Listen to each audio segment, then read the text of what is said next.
Hello, hello, hello, and welcome back to our Finding Better podcast. My name is John Suzuki, and I am your host. And today's episode and interview is with Leonie Rosenstiel, and this is part two of my interview with her. Part one was just the previous podcast episode, and as you can see, if you're on YouTube, she's the author of two books. One's called Legal Protection, and the other one is called Protecting Mama. Now, just a real quick announcement before we get into this. My book, American Grit, just a reminder to all you folks, is now available on my website, johnsuzuki.com, for free. You can download the ebook and you can download it for free because the whole idea is a promise that I made to the folks in the book was that I would do everything I can to make sure that their experiences are never forgotten.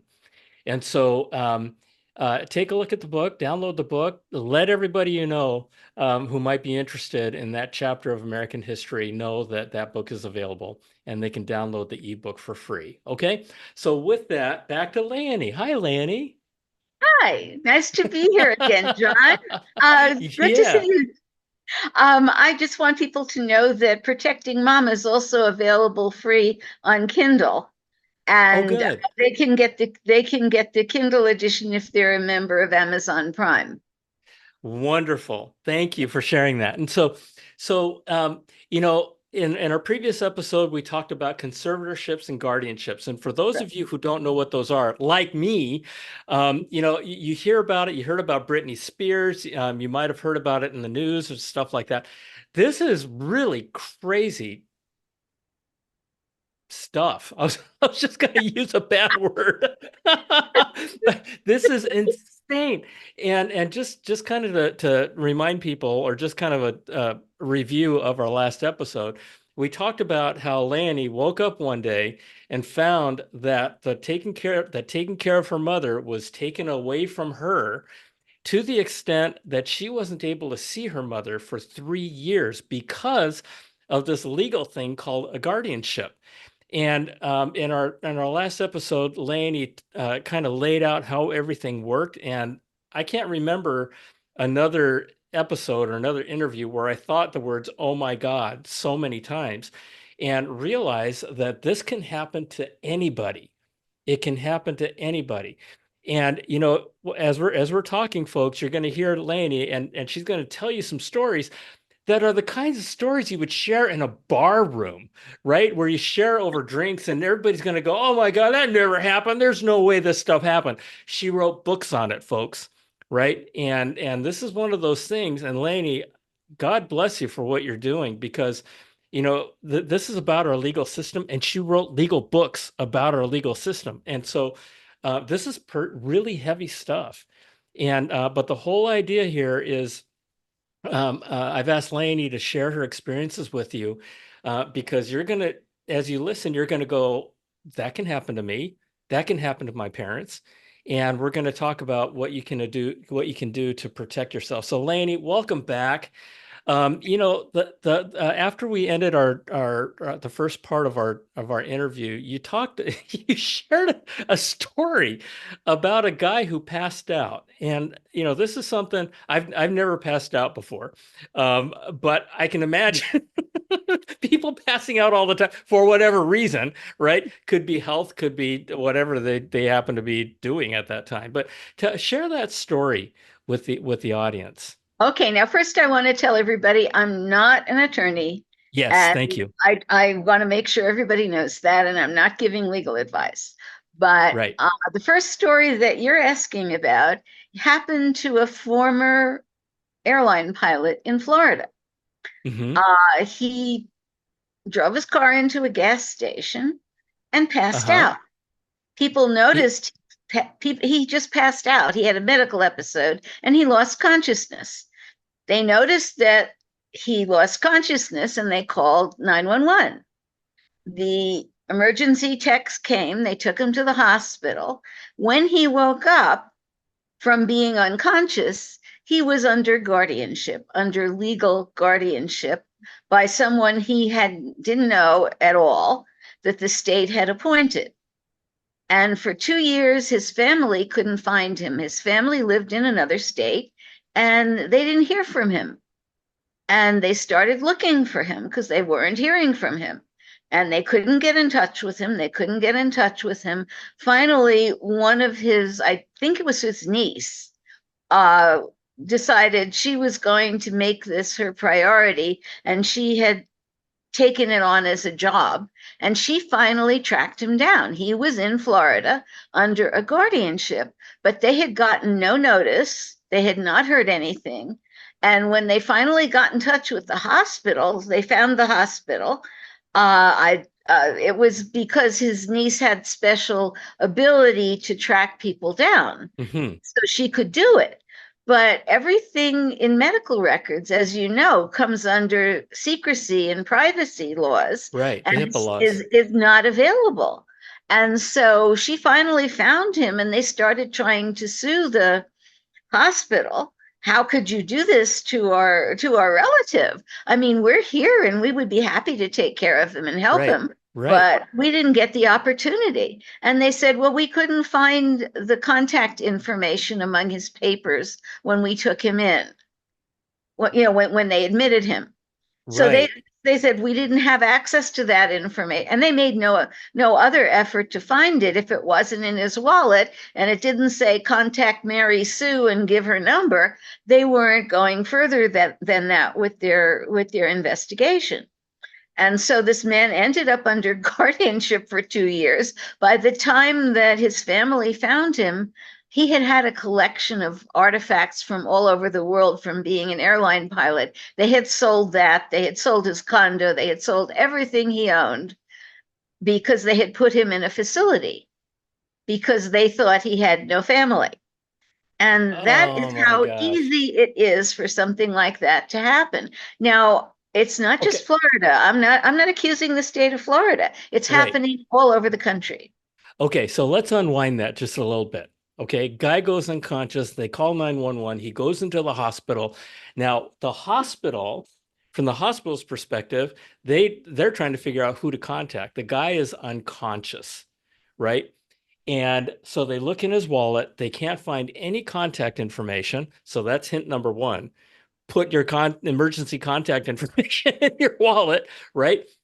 And so then the hospital doesn't know who to call. They don't know they don't know who they can call to make decisions on this person's health. Correct. So they take this legal avenue to assign for the state to assign a legal guardian to this man. Correct.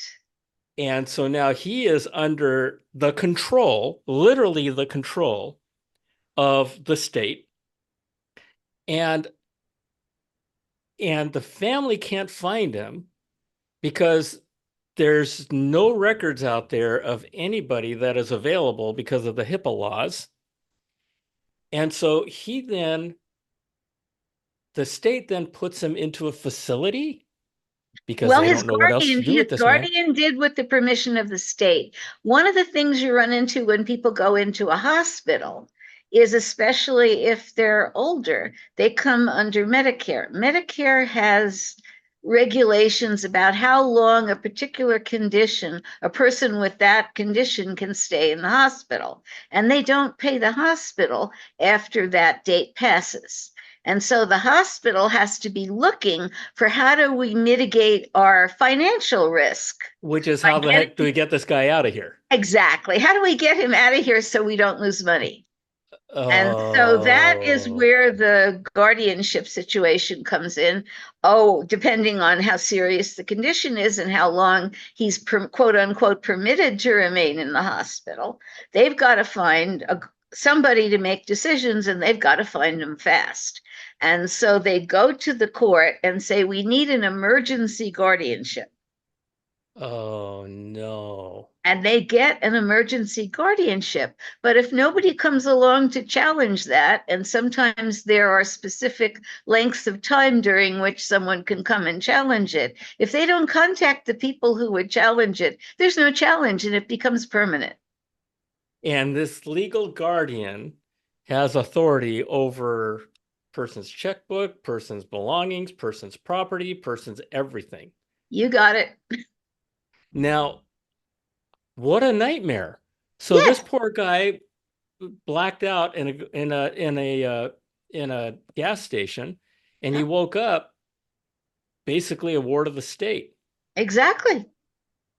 Oh my Absolutely gosh. what happened. So okay, so is this a one-off situation? No.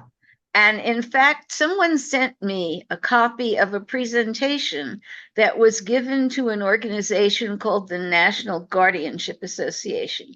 The National Guardianship Association is the professional association of all the financially compensated guardians in the country Oh who have boy. a certain level of education.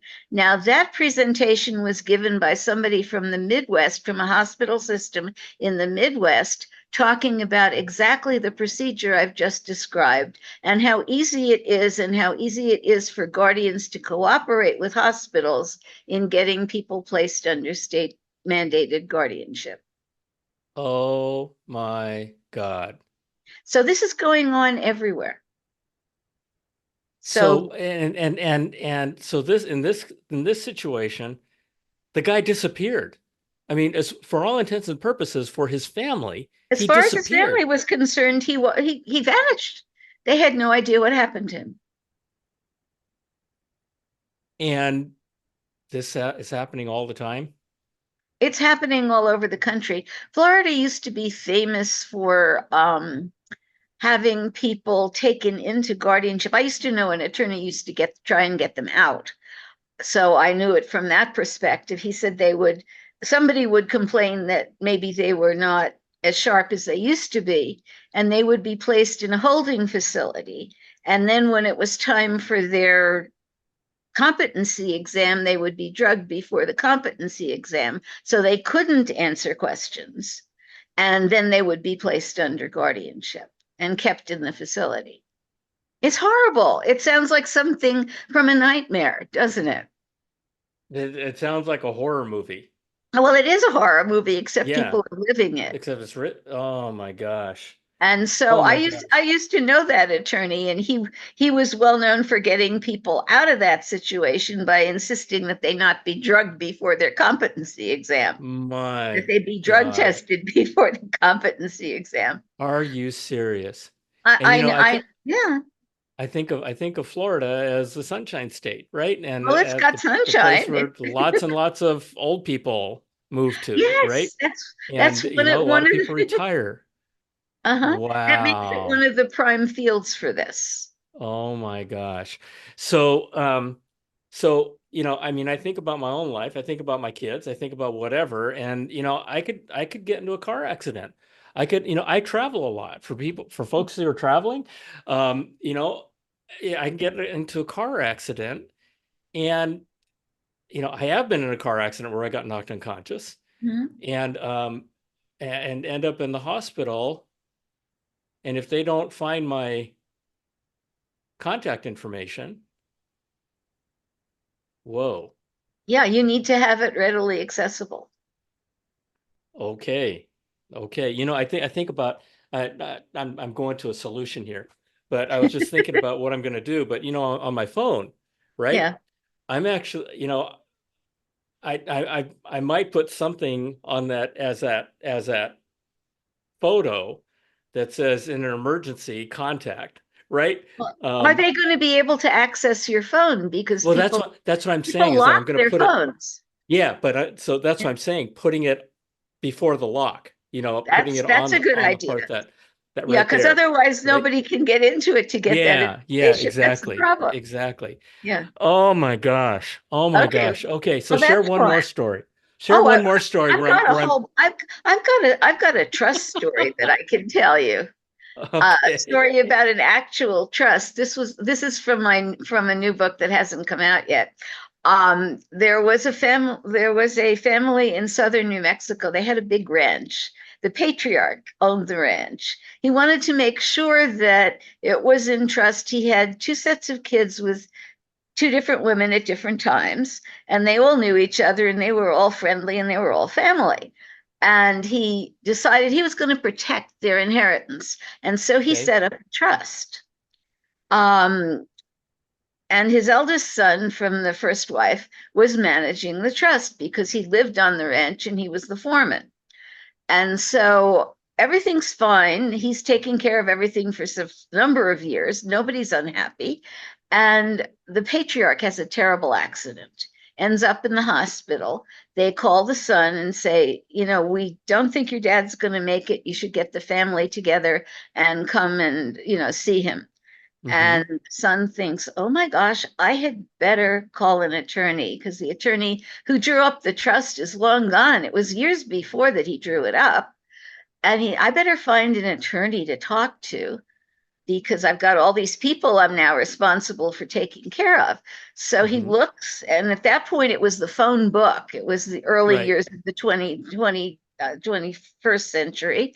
And he sees the phone book. There's only one ad from an attorney, and it's from 200 miles away. That's the nearest attorney because it's a rural farm. So he calls her and verifies, yeah, I'm a trust attorney and I handle trusts. He said, well, I've got this problem. My father's in the hospital and he's in bad shape and he has a trust and I'm administering everything through his trust. And she said, well, who's involved in the trust? So he mentions all the beneficiaries. She said, okay, I know what your problems are. I'll meet you at the hospital. She said, I'll drop everything I'm doing because I know it's an emergency. I'll meet you at the hospital with the papers and everybody needs to sign the papers.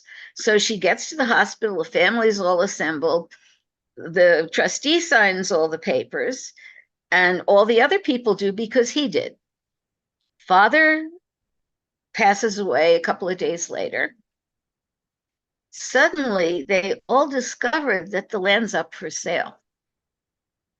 The son's going to be out of a job. They will not have any more money coming in because it was a working cattle farm. They were raising cows. And now it's up for sale on an emergency basis. It's going to be auctioned off. And they're not going to get anything further from that. And son is furious.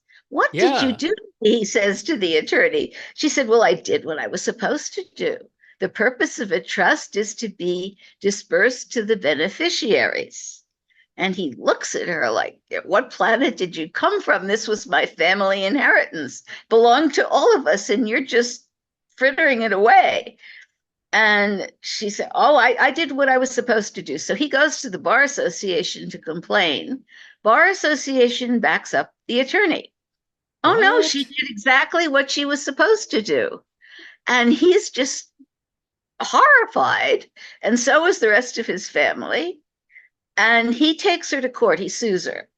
I saw the deposition that she gave. And you don't want to be drinking when I say this to you because it's going to make you choke. It's coffee. Okay. Oh, got It it. Got doesn't it. matter Okay. what you're Okay. drinking, you're going to Yeah. choke. Yeah. Okay.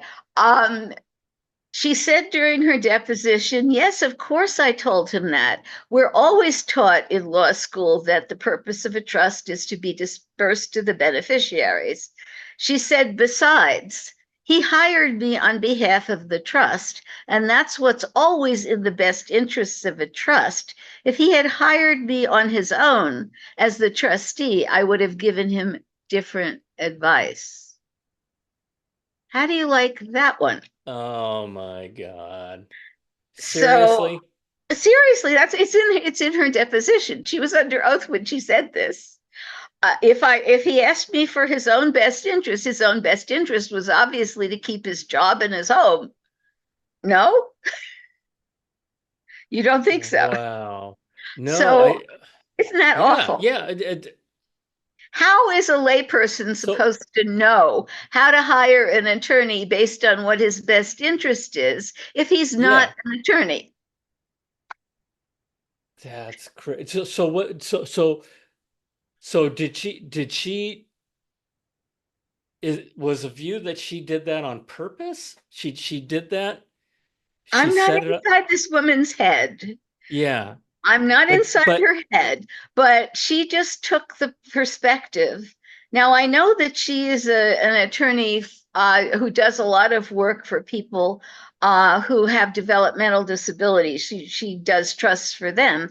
And there's a provision in that you're not supposed to keep any income at the end of a reporting period because otherwise you owe ridiculous taxes on it. So that might have been in the back of her head too, but these were not developmentally disabled people. These were the Yeah. inheritors or Yeah. the beneficiaries of the trust. Oh my gosh. So So that so that's my so trust story. so then they the ranch got sold. It was gone. Everything was gone. And these poor But people were just beside themselves. They had no idea what to do. And to the extent that the son was, that was his primary work for a number of years, he was out of a job. That was not what his father intended. And so, now my advice to people is if you're going to set up a trust, make sure there's an attorney there who knows what your intentions were, and because if they're different yeah. from from what they were taught in law school, if you just pick up an attorney off the street, you're not going to know that the attorney understands what your loved one's intentions were. This has got to happen all the time. Yeah, yeah. Oh my gosh. And you don't even need a guardianship for it. It just Yeah. happens because people don't keep in contact with somebody in the legal profession who knows what they want. They don't. So And that's so one did of the reasons for having like a secure connection to an attorney, whether it's somebody you keep on retainer, whether it's somebody you have through a subscription service. You have to have the security of knowing that somebody knows what you want and is willing right. to help you get it. That's the other So part. so in the case of the ranch, did the family at least get the proceeds of the sale? Oh, they got the money, but when you're selling somebody something at auction at a forced Yeah, sale, yeah, you yeah. don't get No, the that's right. amount of money that you would get if you had a nice leisurely time to prepare things for sale. And it's a family ranch Yeah, that they can that they oh my gosh. And all okay, so oh wow. This is so complicated. So, yeah, and last time we talked about the conservatorship and the guardianship and how unscrupulous people can take, in your case, right, took over yeah. your mother's life, Oh, basically, they did. They right? did. And out from underneath you, and they did it legally. They manipulate you had attorneys Yeah, all over the place, and still so I mean, how do you how do you how do you protect yourself? You mentioned having a connection to an attorney. yeah. What does that mean? What does that mean to regular people? Well, for most people, they're not going to put a big law firm on retainer. Right, right. And so that's where having a subscription to a legal service that can come in and help you and has a file on you so they know what you Okay, wanted. When attorneys die, I had this happen with one of my attorneys. The bar association comes in and decides who gets what from among the attorney's papers, and they may or may not do a very good job in giving you back your papers. And so you might not get them. So if there's not continuity in the law firm, I don't know where your papers go exactly. I know some of mine disappeared when my attorney passed. So you need to know that they're considered attorney work products and they belong to the firm. And so when you get them, you want to get as many copies of what proves your situation as you can. You always want people returning documents to you when they're finished doing them. You want to have copies of them or the originals of them. I mean, it's a matter of archiving, okay, really. okay. That And you can scan them. I mean, you could probably put them in your computer. Now, different states have different rules regarding whether something that's an electronic document is the original document, because electronic documents can sometimes be altered. So that's a okay. question sometimes. So we're talking about what to do in terms of documentation once you've found an attorney. Yeah. Now you mentioned a subscription service. Help That, folks know I'm what that means. okay. There are several. The one that Forbes advisors always lists as the first among all of them is Legal Shield. It has the best according to Forbes, always the best service all around. Legal Shield. Yeah, it's Okay. called Legal Shield. Hmm. There are other services that have a little less service, and they exist as well. I talk about them in my book, Legal Protection. Uh, Okay.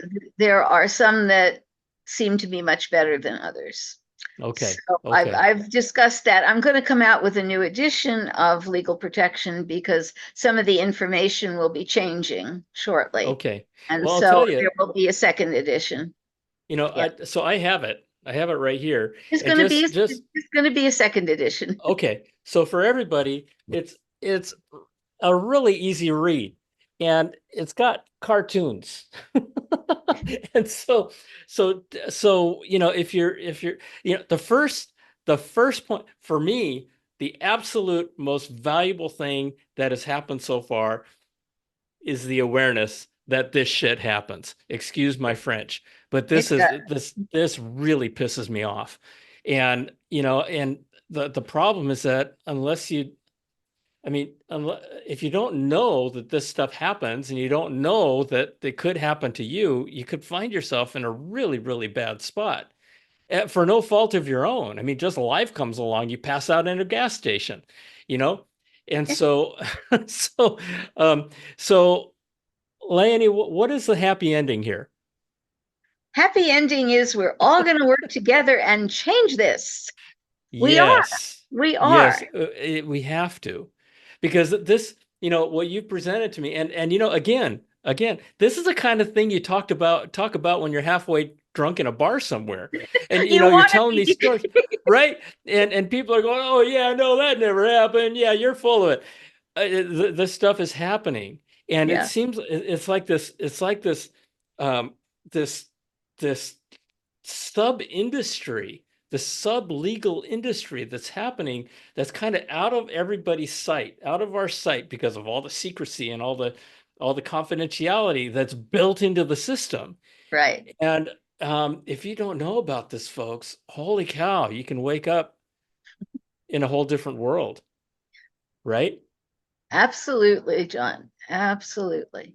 Unbelievable, unbelievable. So you survived your experience. And how many years was your experience in losing? 14? 14 from 14 start to finish. years. Yeah. I'm Oh my amazed I'm gosh. still here. I'll tell you, I am. And now you're out here evangelizing and sharing your story with people so You that know people can it. learn from it. Yeah. God bless you. I mean, really, for taking the banner. And you told me earlier that it was a promise to your mom. I promised my mother that I would do my best to make sure that other people did not have to go through what we went through.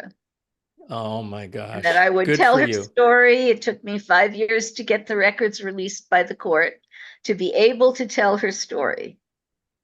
Wow. You were in a gag order for 5 years. Yep. No speaking, no public speaking, no talking to legislators, no nothing. Why? They thought I would say something that was negative about the guardianship industry. And Oh I my and I gosh. had refused an offer of $5 million to keep silent. So they knew that I had things to say that might not be complimentary. Okay. Well, I'm with you. I'm with you. And folks, please join this, right? Because if you've never heard of this stuff happening, these conservatorships and guardianships and how all this stuff works, check it out. Check it out. And it's real. It's real. And that this is something that we do have to change. So with that, Laney, how do people reach you? How do people get more information? Come to Dayspring Resources, Day DAYSPRING resources. resources.com, and Wonderful. see me there. Good. So dayspringresources.com. I mean, I wish this never happened to you, Leonie. I hope this never happens to you out there who are listening. But in a very selfish way, I'm grateful that it happened to you, Leonie, because now you're sharing your story with everybody. Okay, thank you, John. I And we're think. all and we're all learning from this. So, Leonie, thank you. I've said this before. I love you. God bless you for all that you're doing. Everybody out there, I love you. God bless you. And now you know. Now you know. So just be aware of what's going on and put emergency contact information in your wallet, guys. Okay. With that, thank you. We'll see you next time. Bye.